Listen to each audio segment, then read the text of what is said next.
अभिनंदन करता हूँ। जैसा कि हमारे सहयोगी आपको थोड़ा बहुत जानकारी दिए, हम इसको विस्तृत में समझाते हैं आपको। सबसे पहले जो हम लोग का पूर्वज का जो सर्वे हुआ था उसको कैडेस्ट्रल सर्वे कहा जाता था, वो 1900 के दशक में हुआ था। उसके बाद हम लोग के बीच में रेवेन्यू सर्वे हुआ, जिसको आरएस के नाम से जानते हैं, 1960 के दशक में हुआ। सर्वे तो हो गया, उसके बाद आज तक वही मैप रह गया, अपडेट उसमें नहीं हुआ। बहुत सारा खरीद बिक्री हुआ, उसमें से बहुत सारा जमीन ऐसा हुआ कि जमीन तो बेच दिए, उसका मोटेशन नहीं कराए, यानी दाखिल खारिज नहीं करवाए। बहुत सारा जमीन उस टाइम सरकारी हो गया, किन्हीं का था सीएस में, आरएस में, किन्हीं और का हो गया। बहुत तरह की बातें हैं, जिस कारण आज हमारे समाज में 90% विवाद भूमि विवाद ही है। इस कारण सरकार ने बिहार विशेष सर्वेक्षण अधिनियम 2011 और यथा संशोधित 2019 के आलोक में विशेष सर्वेक्षण जो अभी हम लोग करने जा रहे हैं, उसका नाम है विशेष सर्वेक्षण, उसको कराने का फैसला लिया, ताकि अन्य राज्य बिहार के अलावा अन्य राज्य जैसे उत्तर प्रदेश, हरियाणा में चकबंदी लागू है, फिर हम लोग के बीच में चकबंदी लागू हो सके।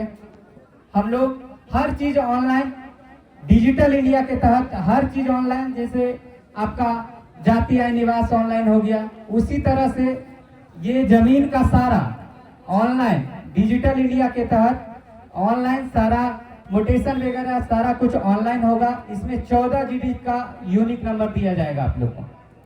ये सर्वे होने के बाद 14 डिजिट का एक यूनिक नंबर दिया जाएगा, आधार कार्ड की तरह वो कार्ड रहेगा, उसी से आपका सारा काम होगा। अभी तक जो भी जमीन खरीद बिक्री होता था तो प्री स्केचिंग नहीं होता था हमारे बिहार में, जैसा नेपाल में होता। प्री स्केचिंग का मतलब हुआ आपका 10 कट्ठा जमीन है, उसमें से 2 कट्ठा बेच रहे हैं, कौन सा साइड से बेच रहे हैं ये तो हमको नहीं पता चला, केवाला हो गया उसका, लेकिन उसका पता नहीं चला। अब आपको प्री स्केचिंग कराइएगा तो उसमें जो आपके अंचल अमीन रहेंगे वो आएंगे नापी करने के लिए, तो वो प्री स्केचिंग तैयार करेंगे कि पूरब साइड से 2 कट्ठा बेचे हैं, और वो खुद जब आप जमा कीजिएगा तभी नोटेशन होगा और वो खुद अपडेट होते रहेगा समय समय पे। ये जो हम लोग सर्वे करने के लिए आए हैं ये पूर्ण रूपेण डिजिटल है, पूरी तरह डिजिटल है। इसमें आपको ये सर्वे में 22 स्टेप है, टोटल 22 स्टेप। फर्स्ट स्टेप हमारे बंदोबस्त पदाधिकारी महोदय 8 अगस्त को ही जिला मुजफ्फरपुर में उद्घोषणा कर चुके हैं। आज हम 2 के प्रपत्र 2 दूसरा स्टेज में आम सूचना देने के लिए आए हैं, और आपको स्वघोषणा कर जो फॉर्म है वो फिल करने के लिए सिखाएंगे उसमें, ठीक है। और 3-1 जो फॉर्म है वो वंशावली का फॉर्म है, उसके बारे में भी बताएंगे कि कैसे उसको भरना है, वंशावली आप कहाँ से बनवाइएगा, हर एक चीज आपको बताया जाएगा इसमें। हम आपको फॉर्म 2 बताते हैं जो स्वघोषणा कीजिएगा। ये आम सूचना इसलिए दिया जा रहा है ताकि आप सर्वे के प्रति जागरूक हो जाए।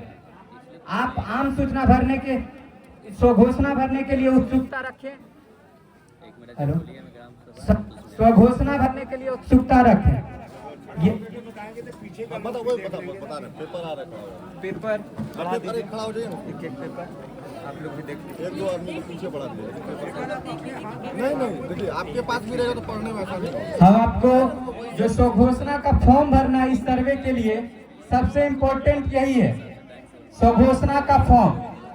इसको फॉर्म 2 भी बोला जाता है, इसको भरने के लिए बताएंगे। ये फॉर्म रैयत के द्वारा भरा जाएगा, जिनका जिस मौजा में है जमीन, वो मौजा का अलग अलग फॉर्म भरेंगे। कैसे भरना ये हम आपको बता रहे हैं।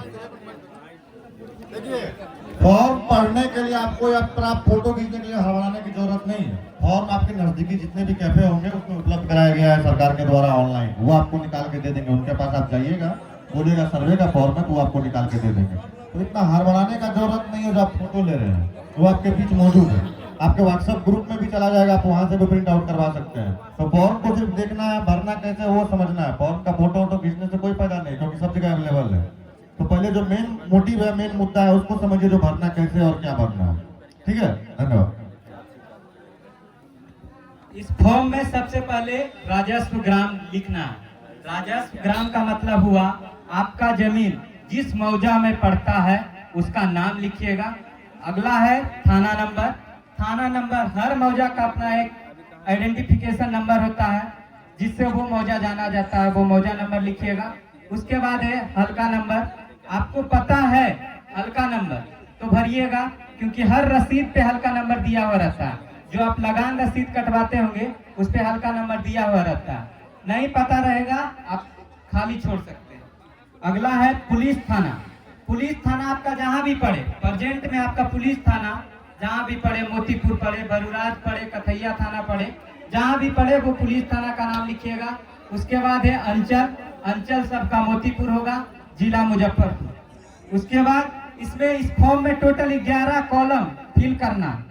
पहला कॉलम जो है रैयत एवं हिस्सेदार का नाम और उनके पिता का नाम। जो रैयत जौन सा प्लॉट पे दखल किए हुए हैं वो अपना सारा डिटेल इसमें फिल करेंगे अलग अलग नाम से। ऐसा नहीं कि खतियान में जिनका नाम है उन्हीं का नाम देना है। आप जिस पे अभी वर्तमान में दखल किए हुए हैं वो अपना नाम से फॉर्म भरेंगे, अपने पिता का नाम लिखेंगे। दूसरा कॉलम है अस्थाई पता। अस्थाई पता आप जहां अभी प्रेजेंट में रह रहे हैं वहां का दीजिएगा, ना कि आपका आधार कार्ड दिल्ली का बना हुआ है तो आप दिल्ली का दे दीजिएगा। ऐसा नहीं करना, आप अपना गांव का ही अस्थाई पता दीजिएगा जहां का आप रहने वाला है। तीसरा है खाता नंबर। खाता नंबर हर किसी को खतियान से प्राप्त होगा तो खतियान में होगा, केवाला कराए हुए होंगे तो केवाला में होगा, और नहीं तो लगान रसीद कटाते होंगे तो उसमें तो जरूर ही होगा खाता नंबर। उसके बाद है खसरा नंबर। जो प्लॉट आपके दखल में अभी वर्तमान में है उसका खसरा नंबर आप डालिएगा। उसके बाद है रकबा, आने की आपका खेत कितना एरिया कवर कर रहा है वो आपको डिसमिल में डालना, कट्ठा में नहीं डालना, डिसमिल में डालना। उसके बाद है चौहद्दी। नेक्स्ट स्टेप में है चौहद्दी। इसमें आपको वर्तमान का चौहद्दी डालना है। कोई भी आदमी खतियान का या केवाला का चौहद्दी इसमें नहीं डालेंगे, क्योंकि खतियान में हो सकता है जिस टाइम आपका प्लॉट के पास में मान लीजिए राम का जमीन था वो श्याम के यहाँ बेच दिए तो अभी तो श्याम का हो गया, लेकिन आप हमको लिख के दे दीजिएगा कि राम का है तो हमें कंफ्यूजन होगी। इसलिए आपको वर्तमान का ही चौहद्दी देना है। चौहद्दी में चारों दिशा का देना है, पूर्व पश्चिम उत्तर दक्षिण। उसके बाद है 7th कॉलम है जमीन का किस्म। आपके पास जो जमीन है वो उपजाऊ है, उस पे मकान बना दिए हैं, उस पे तालाब है, गड्ढा है, जो भी है वो लिखिएगा जमीन के किस्म में। उसके बाद 8वां है शेष छोड़ लगान। ये आप खेत का जो लगान का रसीद कटवाते होंगे उसमें देखिएगा 2 तरह का लगान लिखा हुआ रहता है, एक मूल लगान और दूसरा रहता है सरकारी लगान, जिसमें जो सरकारी लगान रहता है वो शिक्षा, स्वास्थ्य, सड़क के लिए रहता है। वो उसको छोड़ के जो मूल लगान रहेगा उसको भरना है। यदि जो नहीं आपको पता चले तो इस कॉलम को आपको छोड़ देना है। उसके बाद है 9वां कॉलम जमाबंदी संख्या। जमाबंदी संख्या जो रसीद आप कटवाते होंगे उसमें जमाबंदी संख्या दिया हुआ रहेगा हर प्लॉट का। उसके बाद है 10वां स्टेप भूमि पे जो आप दावा कर रहे हैं, जिसके लिए आप ये फॉर्म फिल कर रहे हैं, जिस प्लॉट के लिए, वो भूमि आपको कहां से प्राप्त हुआ? खतियान से प्राप्त हुआ, आप केवाला किए हैं, सरकार आपको पर्चा दिया है, बंदोबस्ती पर्चा, परवाना पर्चा, वासीगत पर्चा या मठ से मिला है, जिससे प्राप्त है आपको जमीन वो लिखिएगा। उसके बाद 11वां कॉलम है अभियुक्ति। कुछ ऐसा बात होगा जो आप हमको पर्सनली बताना चाहते हैं, जैसे विवादित भूमि, कि ये प्लॉट पे मेरा विवाद चल रहा है, तो आप उसका विवादित भूमि लिख करके आप न्यायालय में टाइटल सूट चल रहा है तो टाइटल सूट नंबर लिखिएगा और उसका फोटोकॉपी जरूर लगाइएगा फॉर्म के साथ। उसके बाद है नोट में देखिए यहाँ पे साफ तौर पे इस फॉर्म में नोट में लिखा हुआ है, इस फॉर्म को फिल करने के बाद आपको इसका फोटो कॉपी करवा लेना है और जब हमारे शिविर में या हमारे पास जमा करिएगा तो इस फॉर्म का रसीद लेना मत भूलिएगा। आप हर हाल में रिसीविंग लीजिएगा इसका, ताकि आपके पास रिकॉर्ड रह सके कि हम आपको ये फॉर्म फिल करके दिए थे।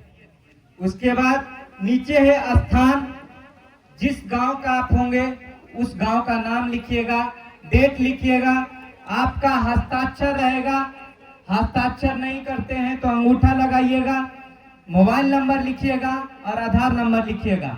मोबाइल नंबर वैसा मोबाइल नंबर लिखना है जिसमें आप हमेशा रिचार्ज कराए हुए रहते हैं। ऐसा ना हो कि हमें जरूरत पड़े आपकी, हम कॉल करें और उसमें रिचार्ज ना बता। इसलिए आप वैसा मोबाइल नंबर दीजिएगा जिसमें आप हमेशा रिचार्ज कराते हैं, हमेशा चालू रखते हैं उस नंबर को। उसके बाद है 3(1), ये जो फॉर्म है ये वंशावली का बेस पे भराने वाला फॉर्म है। 3(1) जो फॉर्म है ये वंशावली के बेसिस पे भराएगा, ठीक है।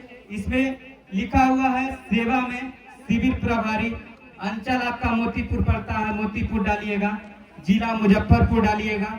और यहाँ आपका देखिए जो लिखे नीचे लिखा हुआ है श्री या श्रीमती, पुत्र रहेंगे तो अपना पुत्र का नाम देंगे, पिता का नाम देंगे, पिता के लिए श्री, पुत्री के लिए श्रीमती लगाएंगे। उसके बाद यहाँ पे आपको अपना राजस्व ग्राम, अंचल, जमाबंदी संख्या, खसरा नंबर, रकबा इत्यादि भरना है। उसके बाद आपका सिग्नेचर रहेगा नीचे। उसके बाद जो अगला पेज है इसका वंशावली में 2 फॉर्म रहेगा। दूसरा फॉर्म जो रहेगा पेज में, इसमें आपको भरना है आपको जो खतियानी जमीन है जो प्राप्त हुआ है, सिर्फ उसके लिए ये फॉर्म भरना है।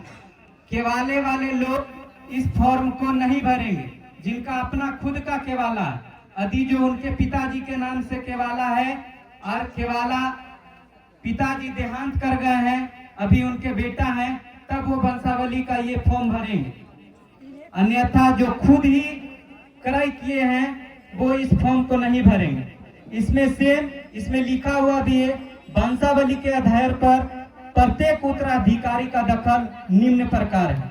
इसमें फर्स्ट कॉलम में आप अपना रैयत का नाम लिखिएगा, जो आपको खतियानी जमीन से प्राप्त जो भी जमीन प्राप्त हुआ है उसमें नाम लिखिएगा, अपना पिताजी का नाम लिखिएगा, अस्थाई पता वही जो अभी आप प्रेजेंट में रह रहे हैं वहां का दीजिएगा।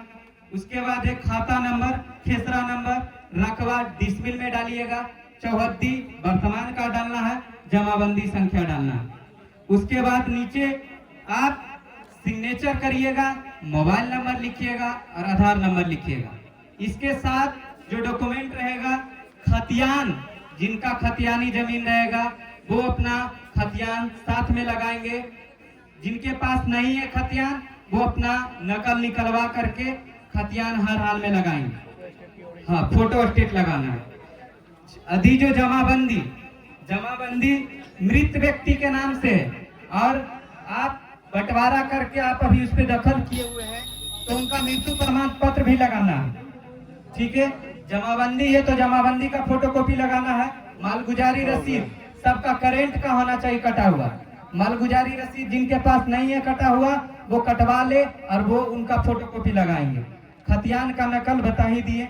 उसके बाद चौथा है, आप केवाला करवाए हुए हैं तो केवाला का फोटोकॉपी लगाइएगा। इसमें न्यायालय में किसी तरह का केस चल रहा है तो आप उसका टाइटल सूट नोट नंबर के साथ न्यायालय का केस का फोटोकॉपी लगाना है।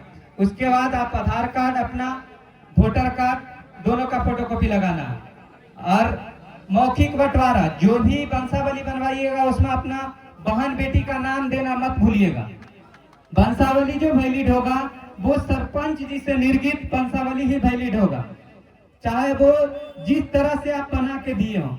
आप अपने खुद भी बना के दे देते हैं एक सादा पेज पे तो हमें अप्रूवल चाहिए इसमें सरपंच महोदय का, मुखिया जी का, वार्ड सदस्य का, चौकीदार का, आंगनबाड़ी सेविका का और पंचायत सचिव का।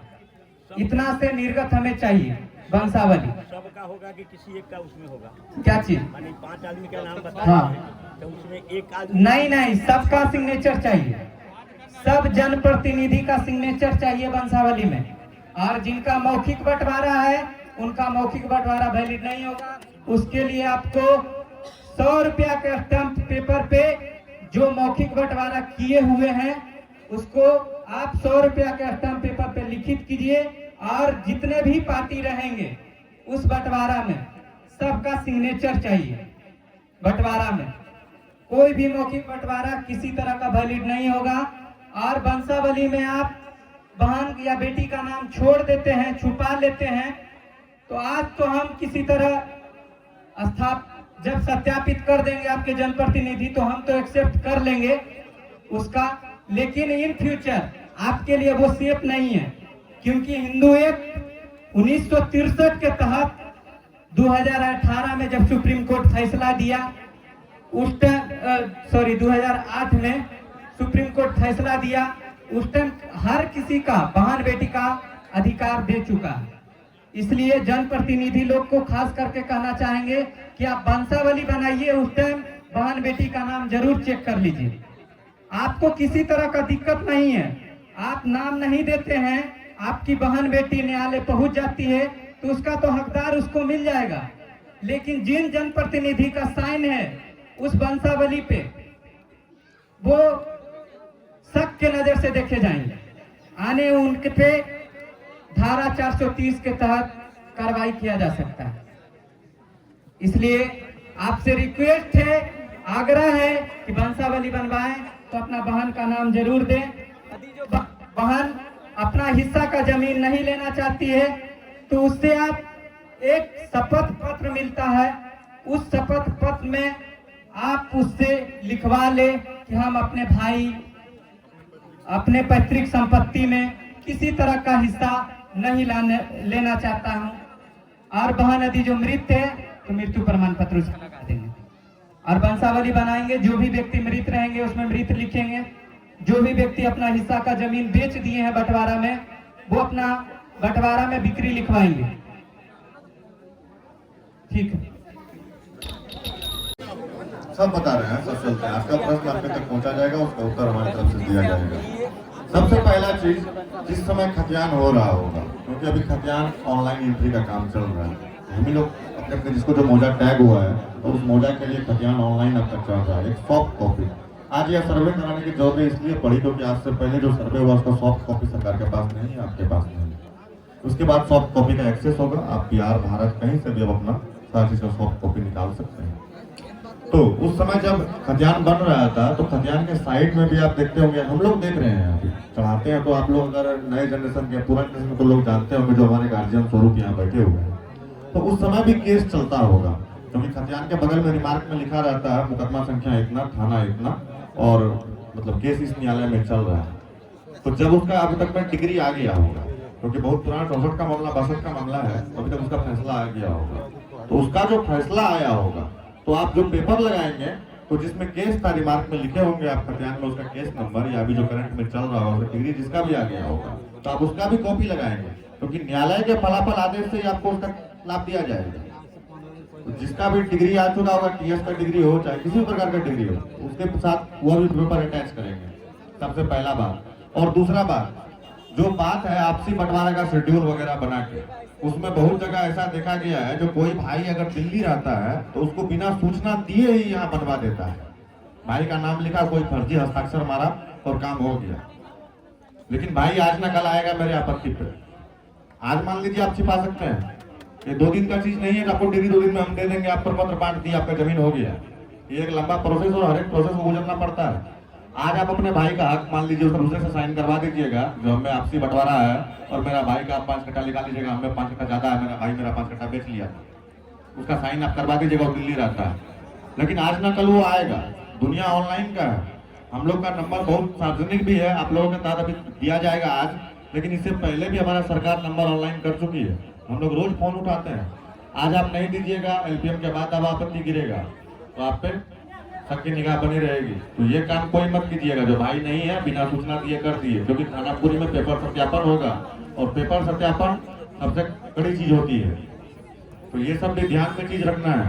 तो जालसाजी का कोशिश कृपया ना करें, ठीक है ना।